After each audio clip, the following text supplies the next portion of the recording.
காட்டுல இருந்த நிலத்துல பாதி நிலத்துக்கு மேல காலுக்காகத்துக்கும் கோரிக்காகத்துக்கும் தான் சொந்தமா இருந்தது.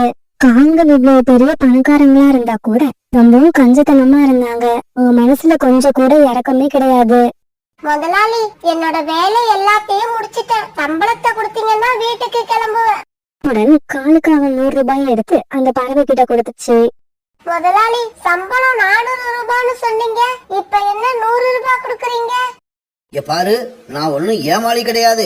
நீ மதிய சாப்பாடு சாப்பிட எடுத்துக்கிட்ட நேரம், 2 வேளை டீ குடிச்ச நேரம், அப்புறம் நினைச்சப்பெல்லாம் பாத்ரூம் போனது, இப்படி எல்லாத்தையும் கூட்டி கழிச்சு பார்த்தா உனக்கு 100 ரூபாய் தான் வருது. முதலாளி, இது அநியாயம், அக்கிரமம். என்னை ஏமாத்தாதீங்க.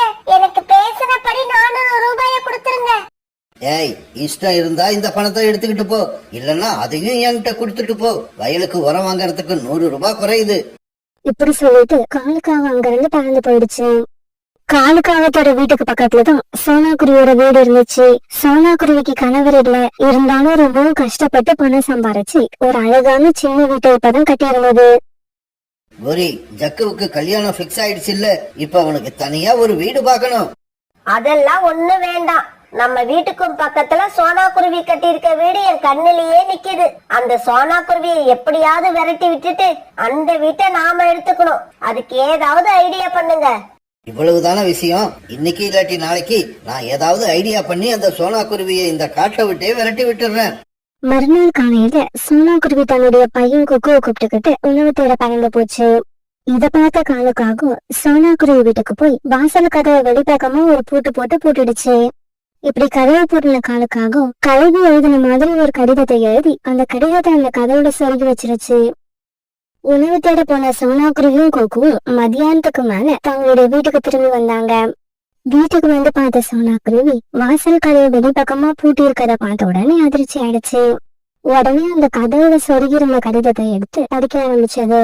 இங்க பாரு குருவி, உன்னோட வீடு எனக்கு ரொம்ப பிடிச்சு போயிடுச்சு. அதனால இன்னையில இருந்து இந்த வீட்டை நான் எடுத்துக்க போறேன். என் பேச்ச கேட்காம பூட்டை உடைச்சிட்டு நீ உள்ள போனீன்னா உன்னை இந்த காட்டுல வாழவே விட மாட்டேன். உன்னோட குழந்தைய கொன்னு தின்னுடுவேன். ஜாக்கிரதை.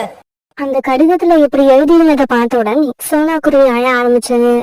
கொஞ்ச நேரம் இப்படி அழுத சோனாக்குருவி பிறகு பக்கத்துல இருந்த காலுக்காக வீட்டுக்கு போச்சு. காலுக்காகத்தோட வீட்டுக்கு போன சோனாக்குருவி நன்மதி எல்லாத்தையும் அவங்க கிட்ட சொல்லுச்சு. இங்க பாரு சோனா, அந்த கழுதை எதிர்த்துக்கிட்டு நாம ஒன்னும் பண்ண முடியாது. நீ பேசாம வேற எங்கேயாவது போய் உனக்காக ஒரு வீட்டை கட்டிக்க. கோரி அக்கா, உங்களுக்கு தெரியும் நான் ரொம்பவும் கஷ்டப்பட்டு கட்டின வீடு இது. இந்த வீட்டை விட்டுட்டு என்னால எப்படி போக முடியும்? சோனா, வீடு போனாலும் மறுபடியும் கட்டிக்கலாம். உன் குழந்தையோட உயிர் போயிடுச்சுன்னா என்ன பண்ணுவ? நல்லா யோசிச்சு பாரு. என்ன கேட்டா நீ இந்த காட்டுலயே இருக்காத, வேற ஏதாவது ஒரு காட்டுக்கு போயிடு. அப்பதான் நீ நிம்மதியா வாழ முடியும். பிறகு வேற வழியில சோனாக்குருவி தன்னோட குழந்தை குக்குவை கூப்பிட்டுக்கிட்டு அந்த காட்டை விட்டு வேற காட்டை நோக்கி பறந்து போச்சு. காலுஜி, உங்களோட திறமை யாருக்கும் வராது. ஒரு சின்ன சத்தம் கூட இல்லாம அந்த சோனா குருவியை இந்த காட்டை விட்டே விரட்டிட்டீங்க. கோரி, நம்ம பையன் கல்யாணம் முடிஞ்ச உடனே நம்ம பையனை சோனா குருவி வீட்டுல கொண்டு போய் குடி வச்சிடலாம். காலுஜி, நம்ம பையன் ஜக்குவை அங்க குடி வைக்கிறதுக்கு முன்னாடி அந்த வீட்டை சுத்தம் பண்ணணும். அதுக்கு ஏற்பாடு பண்ணுங்க. வீட்டை சுத்தம் பண்றதுக்கு நான் இப்பவே போய் ஏதாவது ஒரு பறவையை பிடிச்சு அழைச்சுக்கிட்டு வரேன். இப்படி சொல்லிட்டு காலுக்காக வீட்டை விட்டு வெளியில பறந்து போச்சு. இப்படி பறந்து போன காலுக்காக ஒரு இடத்துல ரீட்டாக்கில உட்கார்ந்து இருக்கிறத பார்த்துட்டு அங்க போச்சு. ரீட்டா, என்னோட வீட்டை சுத்தம் பண்ணணும், சீக்கிரமா வந்து சுத்தம் பண்ணி கொடு. காலு, எனக்கு வீட்டுல நிறைய வேலை இருக்கு, என்னால இப்ப வர முடியாது. அப்படியா? அப்படின்னா 6 மாசத்துக்கு முன்னால நீ கோரி கிட்ட வாங்கினீல்ல 500 ரூபாய், அந்த பணத்தை இப்பவே எடுத்து வை. காலு, என்னால இப்ப பணம் கொடுக்க முடியாது. இன்னும் 2 மாசத்துல கொடுத்துறேன். அதெல்லாம் எனக்கு தெரியாது. எனக்கு அந்த பணம் இப்பவே வேணும். பணத்தை கொடுக்க முடியலன்னா வீட்டை வந்து சுத்தம் பண்ணி கொடுத்துட்டு போ. பிறகு வேற வழியில்லாத ரீட்டாக்கிலி வீட்டை சுத்தம் பண்றதுக்கு ஒத்துக்குச்சு. பிறகு காலுக்காக ரீட்டாக்கிலியை கூப்பிட்டுக்கிட்டு சோனாக்குருவி வீட்டுக்கு போச்சு. சோனாக்குருவியோட வீட்டுக்கு போனதும் ரீட்டாக்கிலிக்கு அதிர்ச்சி ஆயிடுச்சு. ஆமா, இந்த வீடு சோனா குருவி வீடு தானே? சோனா குருவி வீட்டை நீங்க எதுக்காக சுத்தம் பண்ணணும்? சோனா குருவி இந்த வீட்டை எனக்கு வித்துட்டு அது வேற காட்டை தேடி போயிடுச்சு. காலுக்காக சொல்ல போய் நம்மள ரீட்டாக்கிலி பிறகு அந்த வீட்டை சுத்தம் பண்ண ஆரம்பிச்சது. பிறகு 2-3 நாள் ஜக்காவுக்கு கல்யாணம் நடந்து முடிஞ்சிருச்சு. கல்யாணம் நடந்து முடிஞ்சதும் பொண்ணு மாப்பிள்ள வீட்டுக்கு வந்துட்டாங்க. ஜக்குஜி, இந்த வீடு அழகா இருக்கு, எனக்கு ரொம்ப பிடிச்சிருக்கு. ஆனா நீங்க இந்த வீட்டுல இருக்க போறதில்ல. உங்களுக்காக ஒரு சூப்பரான வீடு ஒண்ணு தயார் பண்ணிருக்கோம். ஜக்கு, இந்த விஷயத்த உன் மனைவி கிட்ட சொன்னியா இல்லையா? சொல்லிட்டேன்பா. ஒரு ஏமாந்த குருவிய விரட்டி விட்டுட்டு நமக்காக எங்க அப்பா ஒரு வீட்டை தயார் பண்ணிருக்காங்கன்னு ரொம்ப பெருமையா சொல்லியிருக்கேன். டேய் ஜக்கு, சந்தர்ப்பம் கிடைக்கிறப்பெல்லாம் எங்களோட பெருமைய பத்தி உன் பொண்டாட்டிகிட்ட சொல்லிக்கிட்டே இரு. சரி பிங்கி, வா நாம நம்ம வீட்டுக்கு போவோம். இப்படி சொன்ன ஜக்கு பிறகு தான் மனைவிய கூப்பிட்டுக்கிட்டு சோனா குருவியோட வீட்டுக்கு போறான். ஜக்குஜி, இந்த வீடு நான் எதிர்பார்த்த மாதிரி இல்ல. எனக்கு உங்க அப்பா அம்மா இருக்கிற வீடு தான் பிடிச்சிருக்கு. அந்த வீடு பெரிய வீடு. இந்த வீடு எனக்கு பிடிக்கவே இல்ல. அப்படியா? அப்படின்னா நான் நாளைக்கு எங்க அப்பா கிட்ட இத பத்தி பேசுறேன். அவங்கள இந்த வீட்டுக்கு வர சொல்லிட்டு நாம அங்க போயிடுவோம். ஆனா மறுநாள் ஒரு வேலை விஷயமா பக்கத்து காட்டுக்கு போன காலுக்காகவும் குறிக்காகவும் வேகமா சுத்திக்கிட்டு இருந்த காற்றாடியில் அடிபட்டு தலை குப்புற கீழே விழுந்தாங்க. இப்படி விழுந்த காங்கள் 2 பேரும் உடம்பு பூரா அடிபட்டு உயிருக்கு போராடிக்கிட்டு இருந்தாங்க. அந்த வழியா பறந்து வந்த பறவைகள் சில பேர் காலுக்காகவும் கோரிக்காகவும் இப்படி அடிபட்டு கிடக்கிறத பார்த்துட்டு அவங்கள தூக்கிக்கிட்டு வந்து வீட்டுல விட்டுட்டாங்க. இப்படியே சில நாட்கள் நகர்ந்துச்சு. ஜக்கு தன்னோட அம்மா அப்பாவுக்கு எவ்வளவோ வைத்தியம் பார்த்தும் அவங்க உடல்நிலை பழையபடி சரியாகவே இல்ல. இப்ப எல்லாம் அவங்களால உட்கார கூட முடியல. எப்பவும் படுத்தே இருந்தாங்க. ஜக்குஜி, எப்பவும் படுத்தே இருக்கிற உங்க அம்மா அப்பாவுக்கு எதுக்கு இவ்வளவு பெரிய வீடு? பேசாம நாம இருக்கிற வீட்டுல இவங்கள கொண்டு போய் வச்சிருங்க. நாம இந்த வீட்டுக்கு வந்துருவோம். பிங்கி, என்னோட மனசுல இருந்ததை நீ அப்படியே சொல்லிட்ட. இதோ இப்பவே இவங்களை கொண்டு போய் அந்த வீட்டுல விட்டுட்டு வந்துடுறேன். இப்படி சொன்ன ஜக்கு பிறகு காலுக்காகத்தையும் கோரிக்காகத்தையும் தூக்கிட்டு போய் சோனா குருவியோட வீட்டுல வச்சுட்டு வந்துட்டான். கோரி, நம்ம பையன் இப்படி பண்ணுவான்னு நான் நினைக்கவே இல்லை.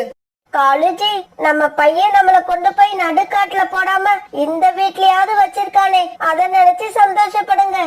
ஆனா கோரிக்காகத்தோட சந்தோஷம் ரொம்ப நாள் நினைக்கல. ஒரு நாள் அவங்க அந்த வீட்டை விட்டு போக வேண்டிய நேரமும் வந்துடுச்சு. ஜக்குஜி, உங்க அம்மா அப்பாவோட உடல்நிலை எப்பவும் சரியாக போறது இல்லைன்னு தெரிஞ்சு போயிடுச்சு. அப்புறம் எதுக்காக அவங்கள இன்னும் நம்ம கூடவே வச்சிருக்கீங்க? பேசாம அவங்கள கொண்டு போய் காட்டுல விட்டுட்டு வந்துருங்க. பிங்கி, என்ன இப்படி சொல்ற? அவங்கள கொண்டு போய் காட்டுல போட்டுட்டு வந்தா அவங்க உயிருக்கு ஆபத்து வந்துரும். அவங்க இறந்து போயிடுவாங்க. ஜக்குஜி, அவங்கள நீங்க வீட்லயே வச்சிருந்தா கூட எப்படி இருந்தாலும் ஒரு நாள் சாக தான் போறாங்க. அவங்க சாக போறதுன்னு முடிவாயிடுச்சு. அதுக்கப்புறம் அவங்க வீட்டுல செத்தா என்ன, காட்டுல செத்தா என்ன? பிங்கி, நீ எதை சொன்னாலும் அதுல நிறைய அர்த்தம் இருக்கும். அதை என்னால புரிஞ்சுக்க முடியுது. இன்னைக்கு ராத்திரியே இவங்களை கொண்டு போய் எங்கேயாவது விட்டுட்டு வந்துருவோம். பிறகு அன்னைக்கு ராத்திரி ஜக்கும் பிங்கியும் காலுக்காகத்தையும் கோரிக்காகத்தையும் தூக்கிட்டு அடர்த்தியான காட்டு பகுதியை நோக்கி பறந்து போனாங்க. ஜக்கு, என்னடா இப்படி பண்ணிட்ட? எங்களை ஏன்டா இங்க அழைச்சுக்கிட்டு வந்திருக்க? அப்பா, இதுக்கப்புறம் நீங்க இருக்க வேண்டிய இடம் இதுதான். இதுக்கப்புறமாவது உங்க தொல்லை இல்லாம நான் நிம்மதியா இருக்க ஆசைப்படுறேன். டேய் ஜக்கு, உங்க அப்பா உனக்காக நிறைய கஷ்டப்பட்டு கணக்கில்லாத பறவைகளை ஏமாத்தி அவ்வளவு சொத்து சேர்த்து வச்சிருக்காரு. அப்படிப்பட்ட அவரை இந்த நிலைமைக்கு கொண்டு வந்துட்டியடா. அம்மா, நீயும் அப்பாவும் எனக்காக இத்தனை நாள் கஷ்டப்பட்டதெல்லாம் உண்மைதான். அத நான் ஒத்துக்கிறேன். ஆனா இதுக்கப்புறம் உங்களால எனக்கு எதுவும் ஆக போறதில்ல. அப்படி இருக்கப்ப உங்களை நான் எதுக்காக இன்னும் என் கூடவே வச்சிருக்கணும்? நீங்க இருக்க வேண்டிய இடம் இதுதான். அம்மா, அப்புறம் ஒரு முக்கியமான விஷயம். சாக போற நேரத்துல மனச சந்தோஷமா வச்சுக்கோங்க. அப்பதான் நேரா சொர்க்கத்துக்கு போகலாம். இப்படி சொல்லிட்டு ஜக்கு தன்னோட மனைவி பிங்கிய கூப்பிட்டு தன்னோட வீட்டை நோக்கி பறந்து போனான். தங்களுக்குன்னு எந்த விதமான சந்தோஷத்தையும் அனுபவிக்காம தன்னுடைய குழந்தைங்களுக்காக குறுக்கு வழியில நிறைய சொத்து சேர்த்து வச்ச காலுக்காகவும் குறிக்காகவும் இப்ப யாரோட ஆதரவும் இல்லாம நடுக்காட்டுல தனியா அழுதுகிட்டு இருந்தாங்க.